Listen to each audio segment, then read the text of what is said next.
కొన్ని పాత్రలు రీమోడలింగ్ జేస్తారు. కొన్ని మెటీరియల్స్ చైర్స్ కావచ్చు. వీటిని ఏం జేస్తారంటే కంపెనీ వాళ్ళు ఏం జేస్తారంటే పాతవి తీసుకొని దాన్ని రీమోడల్ చేసి క్రొత్తగా తీసుకొస్తారు. నేను చెప్పింది అర్థమవుతుందా? మనిషికే రీమోడలింగ్ చేసే శక్తుంటే ప్రభువైన యేసుక్రీస్తుకి రీమోడలింగ్ జేయలేడా? హల్లెలూయా! మురుకులు తీయగలడా? మురుకులు తీయలేడా?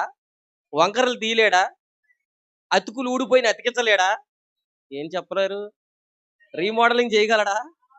హల్లెలూయా! అయితే ఆ రీమోడలింగ్ చేయాలంటే ముందు మనం వెళ్ళాలి గదా! మనం లోక మోడల్‌ని వదలలేకపోతున్నాం. ఇంక రీమోడలింగ్ ఏం తయారవుతాం మనం? అందుకే ప్రభువన్నాడు, "నువ్వు ముందు లోకంలో ఉన్న హాలీవుడ్, బాలీవుడ్ ఆ మోడల్ అంతా విడిచిపెట్టు."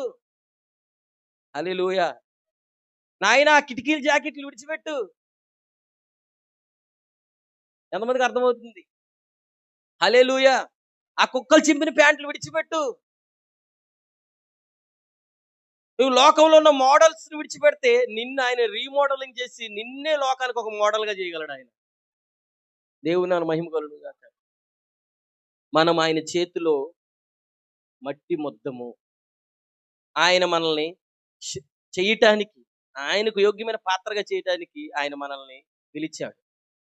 ఈరోజు నువ్వు ఆయన పిలుపుకి లోబడి, ఆయన వాక్యాన్ని విని, ఆయన స్వరం నీ యొద్దకొచ్చింది. ఆయన వాక్యం నీ యొద్దకొచ్చింది. ఆ సత్య సువార్త నీ యొద్దకొచ్చింది. ఆ వాక్యము నీ వద్దకొచ్చినప్పుడు నువ్వు దానికి లోబడి, ప్రభువా నాకు సహాయం చేయి, నన్ను సరిచేయి ప్రభువా అని ఈ ముద్ద, ఈ మట్టి ఆయన చేతిలోకెళ్తే ఆయన పాత్రగా చేయడానికి ప్రారంభిస్తాడు. హల్లెలూయా! హల్లెలూయా!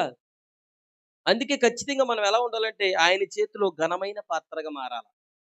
కరుణా పాత్రగా మారాల. ఆయన ఉగ్రత పాత్రగా మనకొద్దండి. హల్లెలూయా! నాశనమయ్యే పాత్రగా ఉండకూడదు మనం. హల్లెలూయా! ఎందుకంటే నాశనానికి వెళ్ళే పాత్ర, మహిమలోనికెళ్ళే పాత్ర, కరుణా పాత్ర ఆయన దగ్గరే ఉంది. ఉన్నాయంటారా? ఆయనే చేస్తున్నాడంటారా? హల్లెలూయా! మనం చూస్తున్నాం. అపోస్తలుడైన పేతురు, అపోస్తలుడైన తోమ సందేహించాడు. అవునా కాదా? సందేహించాడా లేదా? నమ్మలేకపోయాడు. పేతురు అబద్ధమాడాడు. హల్లెలూయా! యోధా కూడా అమ్మివేశాడు. అవునంటారా? కానీ మీరు చూడండి, సందేహించినా అతడు కరుణా పాత్రగా మారాడు.